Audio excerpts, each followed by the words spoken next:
2023 year లో box office దగ్గర బెదురులంక 2012 సినిమాతో బ్లాక్ బస్టర్ విజయాన్ని సొంతం చేసుకున్న యంగ్ హీరో కార్తికేయ ఆ సినిమా తర్వాత ఇప్పుడు ఆడియన్స్ ముందుకు తన లేటెస్ట్ మూవీ భజే వాయువేగం సినిమాతో ప్రేక్షకుల ముందుకు గ్రాండ్ గా రావడానికి సిద్ధమవుతూ ఉన్నాడు. సినిమా ట్రైలర్ ఆసక్తిని కలిగించే విధంగా ఉండటంతో బాక్సాఫీస్ దగ్గర ఎంతో కొంత మ్యాజిక్ ను చూపించే అవకాశం ఉంది అని అనిపించిన ఈ సినిమాను మేకర్స్ అలాగే టీం బాగానే ప్రమోట్ చేయగా తెలుగు రాష్ట్రాలలో ఓవరాల్ గా 300 వరకు స్క్రీన్స్ లో ఈ సినిమా రిలీజ్ ను సొంతం చేసుకోబోతూ ఉండగా వరల్డ్ వైడ్ గా 400 వరకు స్క్రీన్స్ లో సినిమా రిలీజ్ ను దక్కించుకోబోతుంది.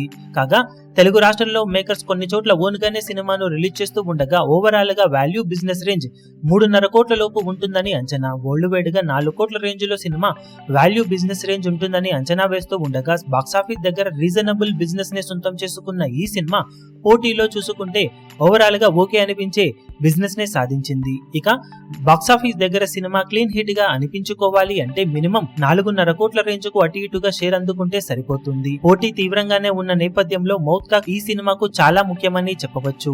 మౌత్ టాక్ బాగుంటే ఓపెనింగ్స్ కొంచెం అటు ఇటుగా ఉన్నా లాంగ్ రన్ ను దక్కించుకునే అవకాశం ఉంటుంది. ఆల్రెడీ మంచి విజయం ని సొంతం చేసుకున్న కార్తికేయ ఈ సినిమాతో మరో విజయాన్ని తన ఖాతాలో వేసుకుంటాడో లేదో చూడాలి. ఇప్పుడు ఈ వీడియో మీకు నచ్చినట్లయితే లైక్ చేయండి, షేర్ చేయండి, ఛానల్ ను సబ్స్క్రైబ్ చేయడం మాత్రం మరవకండి. ఏ చిన్న అప్డేట్ ను మిస్ అవ్వకూడదు అనుకుంటే బెల్ ఐకాన్ ను ప్రెస్ చేయండి.